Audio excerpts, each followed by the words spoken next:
Ibobi Singh ji, Rakibul Hussain ji, Gaikhanam ji, T.N. Huakip ji, Ukendra ji, Pradyut Bordoloi ji, senior leaders on the stage, Congress workers, brothers and sisters, friends from the media, I'd like to welcome all of you here today. Khurram Jari, Khurram Jari, Khurram Jari.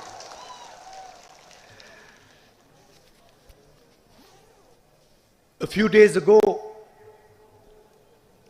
I spoke in Parliament about the situation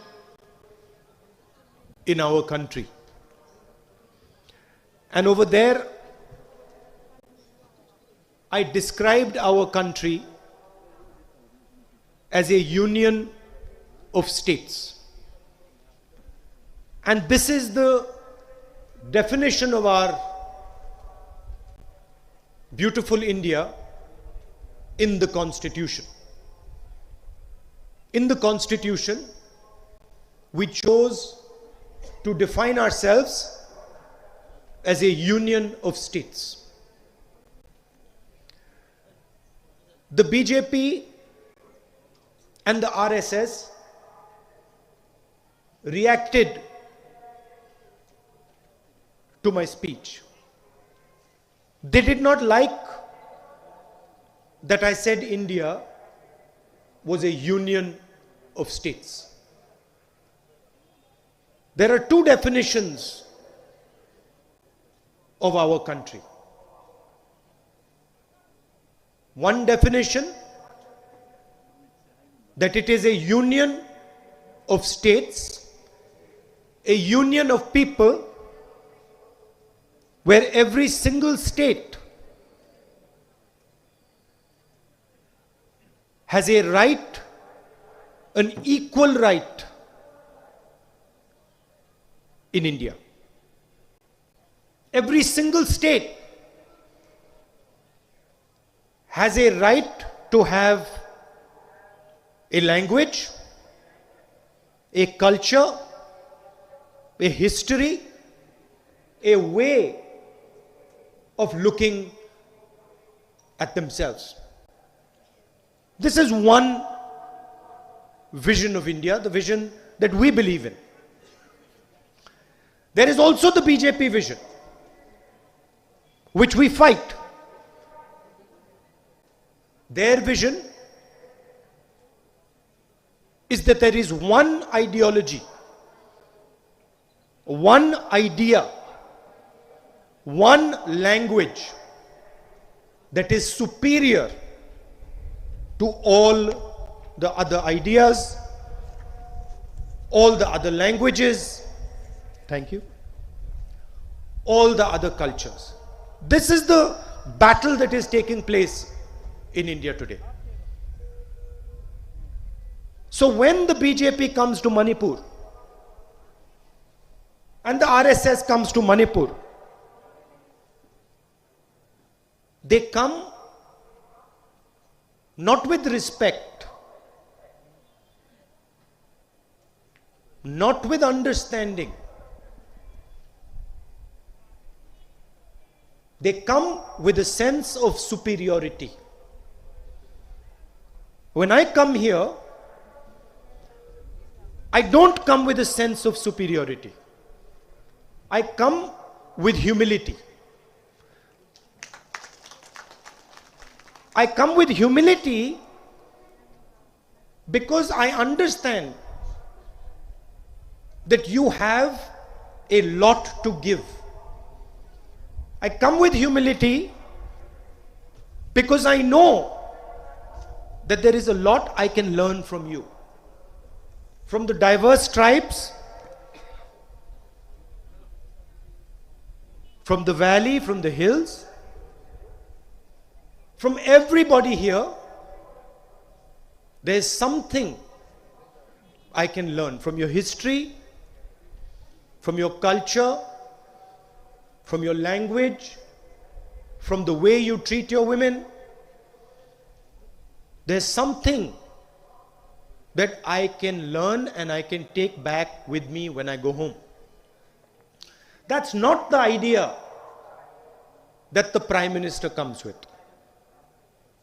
Prime Minister comes with the idea that he has a superior vision. He has a superior language. And he has the right to define India. This is the difference between us. I want to help preserve your language. I want to help preserve your culture. I want to help preserve the harmony that is prevailing in Manipur. I want to learn from you. And of course, I will also have certain things that I might say that you might take away from, benefit from. The Prime Minister comes here to tell you what he thinks. Prime Minister comes here with an air of superiority. I gave this speech in Parliament and I mentioned in Parliament something that I did not like. I mentioned that I didn't like that the Home Minister of India invited senior leaders from Manipur to his house and then made them take off his shoes, but kept his shoes on. And while I was giving the speech, one of the senior ministers in the Lok Sabha, and you can watch the speech, one of the senior ministers in the Lok Sabha said, "But this is our culture." Well, it is not my culture to invite someone to my house, force them to take off their shoes, keep my shoes on, and humiliate them. It might be his culture, it might be that minister's culture, it is not my culture. And I would like to tell the minister that it is also not Indian culture. Indian culture is to respect your guests. Indian culture is to honor your guests when they come to your house. If your guests take off their shoes, then you should take off your shoes. If your guests don't take off your shoes, then you keep your shoes on. This is Indian culture. Now, what are they doing to Manipur? They are coming here and they are assaulting not only your culture, not only your history, not only your traditions, your language, but they are taking away your democratic structure, your democratic institutions, your democratic values. For example, they keep saying that they're going to take governance to your doorstep. But they have not held Hill Council elections over the last 5 years.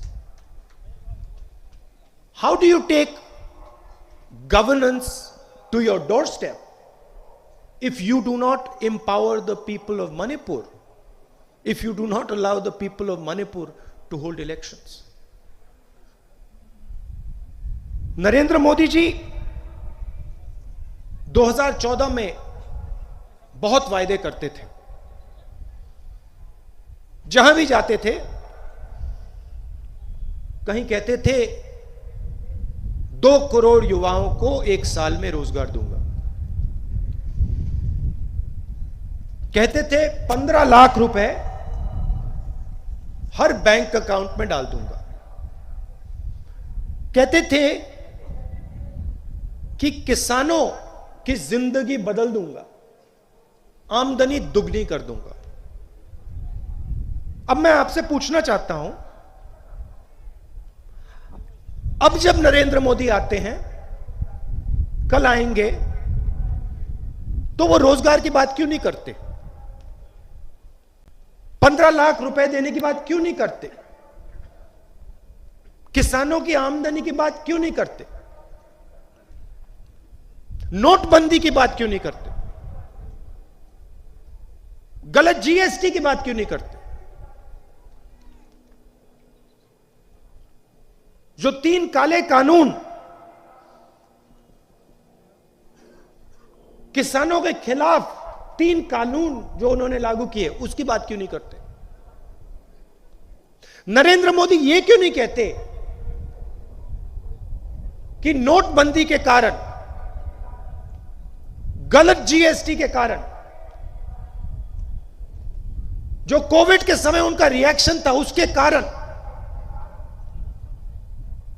Hindustan की economy, Hindustan की अर्थव्यवस्था बर्बाद हो गई?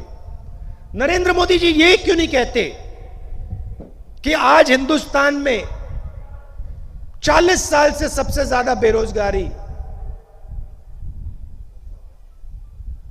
आज है? मणिपुर में आके ये क्यों नहीं कहते कि हमने मणिपुर के स्मॉल और मीडियम बिजनेसेस थे, छोटी दुकानें जो थी, नोटबंदी करके उन सब को नष्ट कर दिया? नरेंद्र मोदी ये क्यों नहीं कहते? क्योंकि ये सच्चाई है। यहां आएंगे, कहेंगे किसानों की मदद करनी है, 3 कानून लागू करके जो किसानों का है उनसे उसको छीनने की कोशिश करेंगे। एक तरफ make in India, startup India की बात करेंगे, दूसरी तरफ नोटबंदी करेंगे। नोटबंदी क्यों की? गलत जीएसटी क्यों लागू की? 2-3 बड़े उद्योगपतियों की मदद करने के लिए गलत जीएसटी, नोटबंदी उन्होंने की। और अब यहां he wants to destroy your future by creating palm oil plantations. He wants to take your beautiful state and he wants to create palm oil plantations. Now I want to ask you, who exactly are these palm oil plantations going to help? Are they going to help the people of Manipur? Or are they going to help companies like Patanjali? Are they going to help the 2 or 3 really large businesses in the country? The same businesses Notbandi helped, the same businesses, if flawed GST helps, the same businesses the farm laws are designed to help. That is not our vision for Manipur. We are not interested in helping Baba Ramdev and punishing the people of Manipur. That is not our interest. We are interested in protecting the future of the people of Manipur. And that is why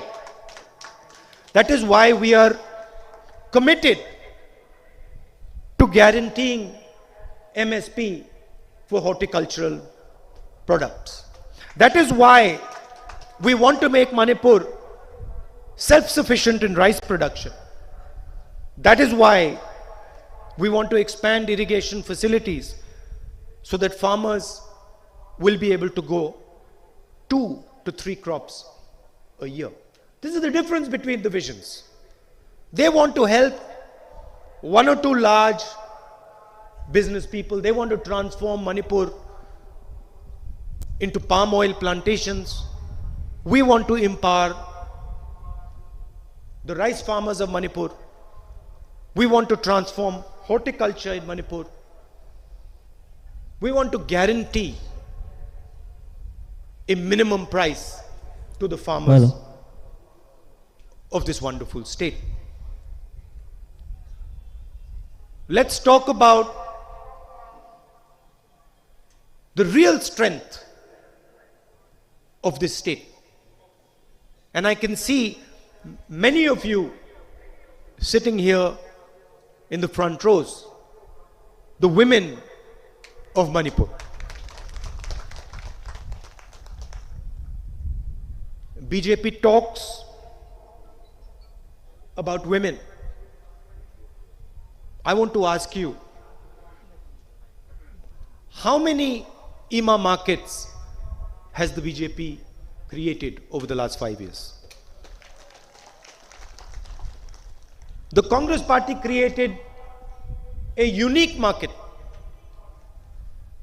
an instrument for empowering the women of this wonderful state. Probably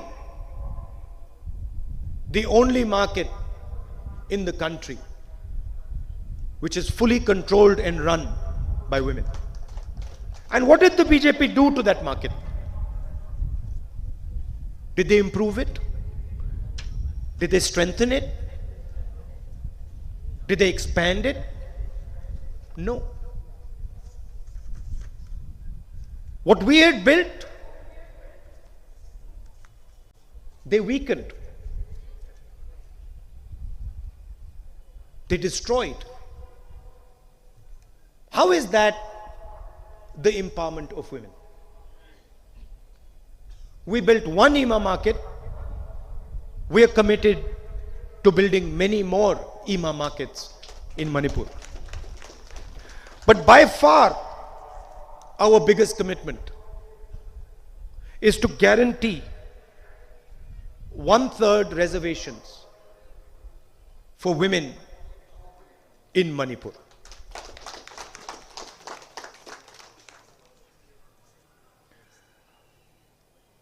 मैंने रोजगार की बात की और मैंने बताया कि पूरे देश में बीजेपी ने जो हमारे स्मॉल एंड मीडियम बिजनेसेस होते हैं,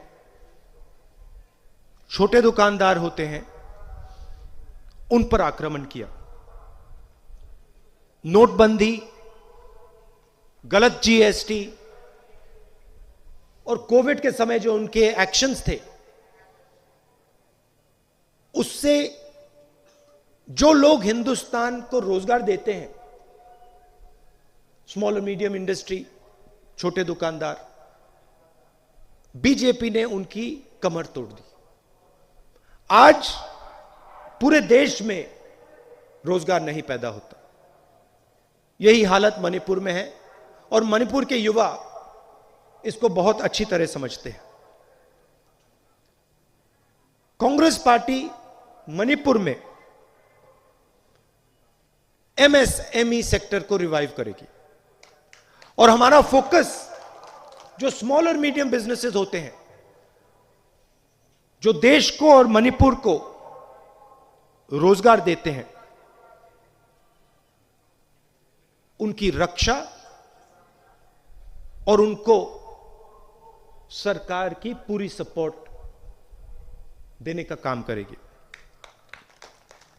यहां मैंने हॉर्टिकल्चर की बात की, मगर हमारी सरकार फूड प्रोसेसिंग इंडस्ट्रीज और टूरिज्म पे फोकस करेगी।